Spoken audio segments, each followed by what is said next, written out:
Having a baby is such an exciting life event, and in this video, we are going to cover a few tips to help you financially prepare for when that baby arrives.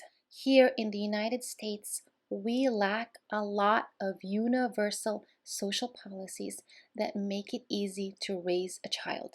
We lack universal paid parental leave, which means many mothers and fathers have to decide to go back to work as early as possible to ensure they have the income to support that family. This jeopardizes the bonding time between new parents and the newborn. In the United States, we also lack affordable, quality childcare, which means many families will have to expend a good majority of their monthly income towards daycare or childcare centers. And there may be a point where the parents have to decide whether it is worth sending the child to daycare or it's worth instead having a parent stay home and care for that child.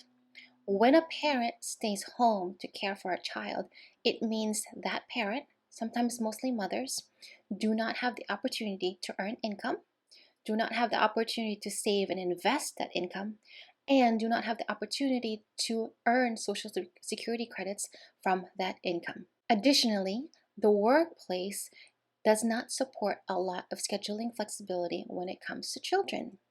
Some of the school hours may not be in line with parents' working schedules, which makes it difficult to juggle school, activities, doctor's appointments, and so forth.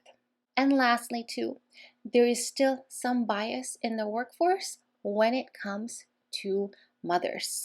The motherhood penalty is alive and well and impacts the earning potential of mothers everywhere. With all of that being said, I do believe that if you want a child in the future, or if you are expecting, that preparing your finances today can go a long way from providing you freedom tomorrow. And while individual preparation for parenthood is important and possible, let's also call for universal action to make some of these policy changes happen so that we provide the support for all parents across the board. Thanks so much for joining me today. My name is Catherine Agupjan, and here at Sisters for Financial Independence, we help future and current moms save money, optimize expenses, earn more, and invest for the future. We want to make sure you have the funds in place so you can live a life of impact today and tomorrow. The first tip to help you financially prepare for having a child is to save for the sake of saving. Now, standard personal finance advice will tell you to have a goal in mind and save towards that goal. But sometimes you don't know what your goals are in the future. If you are early in your career and kids are not yet top of mind, but you know that you want them in the future, saving for the sake of saving can ensure you have funds for when you are ready. The money you save today can buy you time in the future. Understandably, rising prices and stagnating wages can make it difficult to save and invest for the future. I still would encourage you to really figure out ways to be more intentional with what you spend your money on and ensure none of it goes to waste. Pregnancy is a journey. It may happen sooner than you think, or it may not happen as quickly as you'd like, but having funds regardless will help you down the line. Some costs that you might need to account for as you think about starting a family in the future: IVF costs, childcare costs, future medical cost for yourself and your baby. There is also the opportunity cost of not earning money because you have decided to stay home or need to stay home, which reduces your opportunity to invest for retirement or other goals. So, by setting aside some money in the early years, you can use that power of compound interest to help you reach your goals in the future. For me, I knew I wanted kids sometime in the future. So I did what I was told. I saved in my retirement accounts, saved just for the sake of saving. And eventually, we had our daughter. I had her at the age of 36, so a little bit later in life than most people. And having those funds in place for my retirement, for her education, for just cash on hand was truly helpful because it gave me the time and space to be there for her and not worry so much about money and having to meet our other goals. So I really encourage you that if kids are in the future, are in your vision for the future, to just save for the sake of saving because you just don't know when you'll need that money and how you. As you get closer to your due date, your next tip is to build up that emergency fund. Your emergency fund is all about buying yourself the time and the space to make decisions that are good for you and your family. I do have a longer video on emergency funds. If you want to check that out, I will leave that in the description so you can learn more about the right amount of emergency fund for you. We learned earlier in this video that for the majority of women in the United States, maternity leave is unpaid. So that means for however long you are going to take leave, you will not be earning income. So beefing up your emergency fund, changing your expenses a few months prior to giving birth will provide you that cushion. If you live in a state or work for a company that provides short-term disability or paid parental leave, some of the funds from these programs take some time to process. In some cases, you will need to submit paperwork to get your disability checks. So having funds in place can provide you a cushion if these checks are late. Here's the thing. Pregnancy is already a very challenging time, physically, mentally, emotionally, and financially.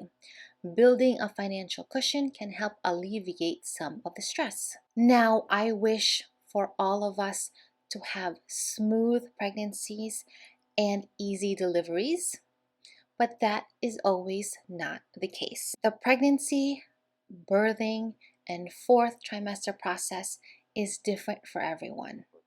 Additionally, postpartum blues and postpartum depression is the most common complication of childbirth, and postpartum can last 1 year after childbirth.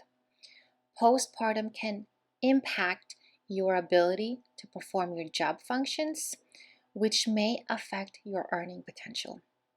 By having extra cash on hand, you can use that money to buy yourself time and space to care for your own health. So at this point in the video, we've covered just saving for your future self, saving for if and when you're ready to have a family, and then when you're ready to, having just cash on hand, an emergency fund beefed up so that in case something happens, you have easy access to those cash that you can use for yourself or your baby just to help in the healing process and the bonding period of your new family. With your savings intact, the next tip is to review your expenses. Review it now before the baby is born and review it after the baby is born. How will having a new member of a family change your expenses? Will you need to start paying for daycare? How much will that cost? Will you need money for future activities? Are there expenses that you can eliminate today so that you can save some money now? A big question that you're going to need to ask yourself is if you need to or want to take time off from work to care for the baby or bond with the baby over the allowed maternity leave. Whether you want to do a few weeks extra or take some time off there. What will that mean for your family when it comes to income? What will that mean when it comes to expenses? Understanding that, having a plan for that can help you navigate the many changes that will come for your family. I mentioned some of the reasons why it's important to financially prepare for kids. partly because we don't have the social policy and social structure in place to support a lot of working parents. The lack of paid parental leave might mean that you start your new family with less income than before.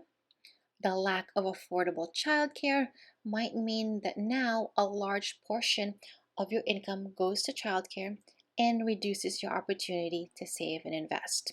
It's good to understand that there is going to be many factors that will impact and affect your income and your finances when you do start a family. So, knowing what those are can allow you to prepare ahead of time. As you review your expenses, I also encourage you to take a look at your debt situation. If you have high interest debt, work on paying that off. This can provide you two types of benefits. One, it can provide you more cash on hand on a monthly basis to spend or invest for the future. And two, it can free your mind from having to worry about it. As a new parent, you'll have so many things to worry about, and by eliminating the worry of debt, you can provide a little bit more freedom for yourself. If this video has been helpful so far, give it a thumbs up so future moms can see it. And if you know of a friend who is about to embark on this journey, share them this video so that they can learn a thing or two about financially preparing for a new baby. As you start planning for your family, my next tip is to have you review your employee benefits and your partner's employee benefits. What's inside your benefits package may provide you some guidance and may influence when you start your family.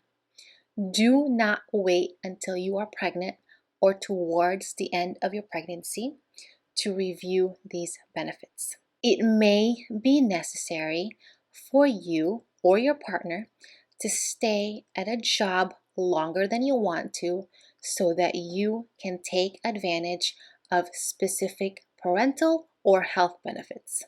If you are planning on getting pregnant in the upcoming year, reviewing and potentially opting into a more comprehensive health plan may be beneficial for you.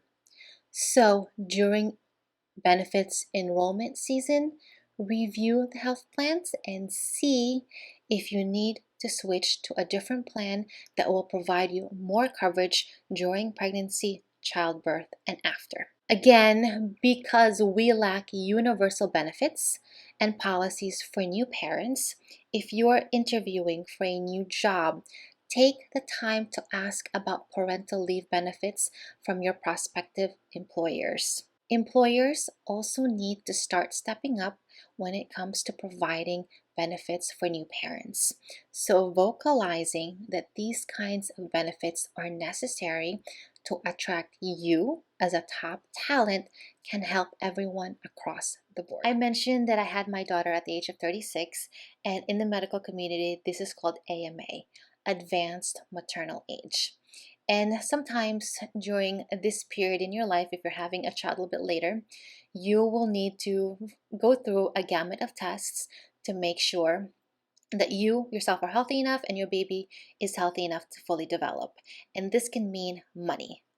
Testing, medical testing costs money. So reviewing your health insurance prior to becoming pregnant can be super important and can save you so much money down the line should something happen. I'll also share that I had a very normal pregnancy, normal delivery. Unfortunately, my daughter had to go back to the ER a few days later because of jaundice and dehydration. And that was a trip that would have cost us thousands of dollars. Thankfully, we did not have to worry about finding the money to help pay for our medical costs, so we were able to focus our time and energy in making sure she was healthy and growing well. The next financial tip as you prepare for the baby is to get yourself life insurance. The best time to apply for life insurance is before you are pregnant. Now, you won't be denied life insurance because of a pregnancy, but most insurance companies will postpone your application so that they can get the most accurate picture of your health. Pregnancy is very demanding on the human body, and complications can arise. So, when you apply for life insurance, they'll review your age, sex, weight, hobbies, and medical history. And complications like gestational diabetes, weight gain during pregnancy can affect your policy and therefore your premiums, which will end up costing you more. So, if you're able to, if you're doing your planning, get your life insurance early on before you get pregnant, before these changes happen in your body, and after which you can always increase your coverage to a higher amount if you need to. In a future video, I will cover some ways to save money on baby stuff, baby gear, and baby clothes. We just celebrated my daughter's third birthday, and I think we've been doing a good job saving money and not getting too hung up on buying the latest and greatest toys for her so that we have more to save for her education fund. So that's coming up. So consider subscribing to Sisters for Fi if you want that video. Lastly, as you go through this process, consider picking up this book. This is the Working Mom's Handbook, and it provides a guide for working moms. Now, during your pregnancy, there's a high likelihood you will be given the book What to Expect When You're Expecting, which provides you a guide of the journey during pregnancy. But this book will provide you a guide onto what happens when you are ready to return to work. How do you navigate breastfeeding at work? How do you find the right caregivers for your child, and so forth. So, picking up this book, maybe a companion to your What to Expect When You're Expecting, can truly be helpful as you return to life as a working mom, or even if you're going to stay at home for a few weeks. It's just a good guide to have on hand. The second book I also recommend is Pay Up by Reshma Sojani. And in this book, she details how we can all advocate for policies to change the workplace for women and mothers everywhere.